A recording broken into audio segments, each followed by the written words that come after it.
Thank you, Chairman Langford. I want to begin by saying that our thoughts and prayers are with the people of Texas, Florida, the Caribbean, Louisiana, and elsewhere who are currently recovering from the devastation caused by Hurricanes Harvey and Irma.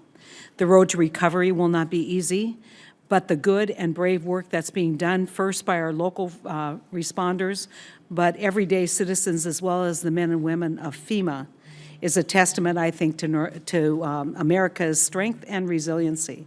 The devastation reminds us of FEMA's critical mission to save and protect lives and help communities recover, and the Deputy Administrator for Protection and National Preparedness position plays a critical role in achieving these goals. If confirmed, Dr. Kanutsky, you would oversee the grants program, which administers the federal assistance grants in an effort to improve emergency preparedness in our country, and National Preparedness Directive, which provides doctrine, programs, resources, and training that's necessary to prevent, protect, against, mitigate, respond to, and recover from disasters. I appreciate the expertise you bring from the public, private, and academic sectors and the high regard that the emergency management establishment holds for you and your understanding of the importance of engaging a diverse group of stakeholders on FEMA's initiatives and fostering relationships, most importantly, with state and local partners. I look forward to learning more about your qualifications and your desire to serve. We also have the privilege today of considering a nominee for the Superior Court of the District of Columbia. Jonathan Pittman currently serves as Assistant Deputy Attorney General for the District of Columbia and heads up the Civil Litigation Division. As Assistant Deputy, Mr. Pittman oversees the day-to-day operations of the division to develop strategy and court documents for significant cases, advises D.C. officials, manages the division staff and attorneys, and prepares post-litigation reports and appellate material.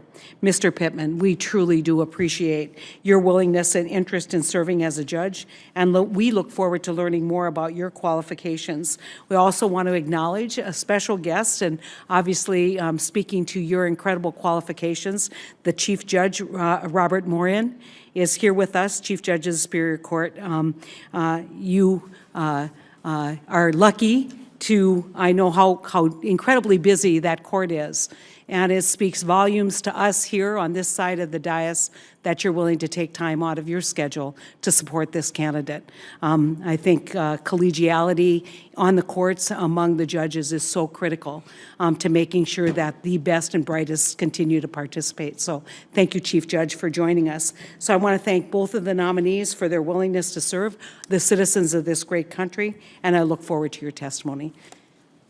First off, we've had a little bit of a dispute here in the committee and with some of the arguments that DOJ is making in terms of obligations that nominees have to respond to questions from Congress regardless of source. And so, Mr. Kanutsky, Dr. Kanutsky, if you were asked in your policy questionnaire whether you would commit to responding to any reasonable request for information from the ranking member of this committee or any other committee or any other member of Congress, and I want to reiterate your response. I want you to reiterate your response here just for the record. Of course. Yes, I would respond to any inquiry from this committee. Regardless of political party, regardless of who submitted the inquiry. Correct.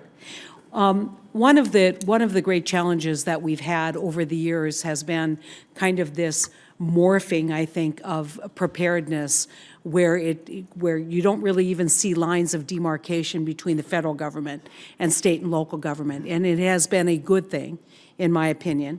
But now we're looking at budget requests, which would really see a retraction of federal support, probably still with federal oversight, but a retraction of federal fiscal support. Obviously very concerned about the president's budget, the administration's budget. Can you tell me whether you would continue the level of commitment, financial commitment, that the federal government has engaged in and advocate for that level of commitment kind of going forward? Or whether you believe that the administration's budget is adequate to basically continue to play that seamless role that the federal government now has? So while I wasn't involved in the FY18 budget discussions, I am aware of the overall proposed cuts. what I would like to do, if confirmed, is better understand the rationale behind those cuts and what plans FEMA has in place to address that. Certainly in many circumstances in life, certainly in government, there are budget constraints.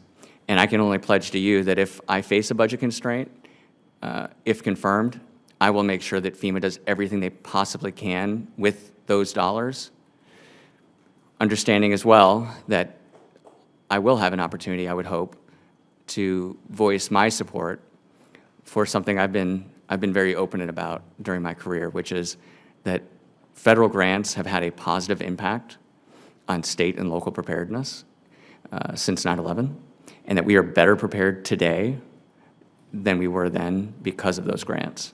So just know that you will have a voice in those future budget discussions and frankly, in every discussion I have about grants and about the need to support state and local responders moving forward.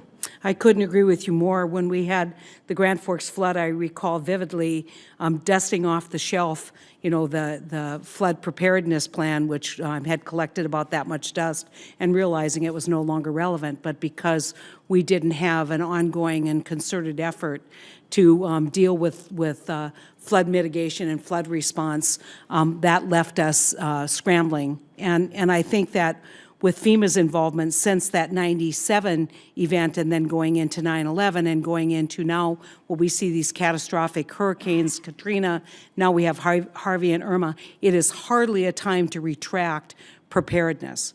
And, it's remarkable when you think about Category 4, 2 Category 4s, and the hopefully we won't see any more loss of life, but when you compare it to what would have happened in the 60s, it's pretty dramatic. And I know in your response to Senator Hassan, you said, look, that's not my jurisdiction, but I will tell you that in every event like this, preparedness begins in evaluating, as you did with 9/11, what went wrong, how could we prevent that? And one of the things that, again, we're going to have a conversation on is resiliency of infrastructure. And so I hope that your response to her on, not my line is limited to what you can just say about the job that you're applying for. We certainly expect that you will participate in a broader discussion about how we can build greater resiliency in the infrastructure and really at every level, whether it's residential construction or whether it is infrastructure construction.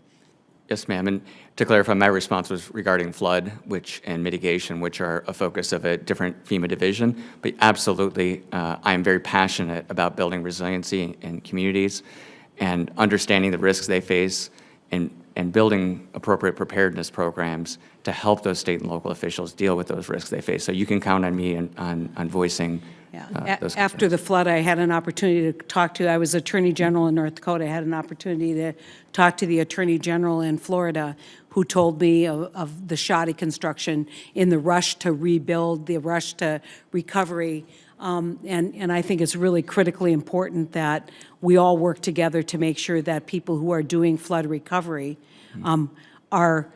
that's the beginning of the step of the next resiliency step in preparedness. So I don't see those as lines of demarcation, and I'm fortunate, I'm glad to hear you really don't either. I agree with you. Okay. Mr. Pittman, again, thank you for your willingness to serve, and thank you to your parents who are here with you and your beautiful wife and all your friends. I think it speaks volumes that you have collected so many great people in your life moving forward. Unfortunately, many of the people that you will serve sitting on the bench have not had that level of fortuitous, I think we're all lucky in terms of who our parents are.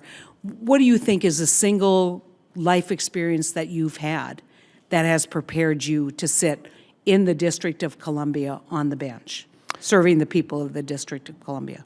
I don't think it can be a singular life experience. I think it's the many years of practice in many areas and seeing what happens, seeing litigants in need. I think the case that probably, and I just think I disclosed this in my questionnaire, the cases that probably had the most impact on me were the unjust imprisonment cases, where the Civil Litigation Division had to deal with cases under our local statute where 3 men, or 5 men, excuse me, who had been wrongfully convicted and served years in jail for crimes that they ultimately was proved they did not commit. That probably had the single most personal impact on me, on understanding how we really do have to get this right, judges, prosecutors, defense attorneys. Okay, thank you.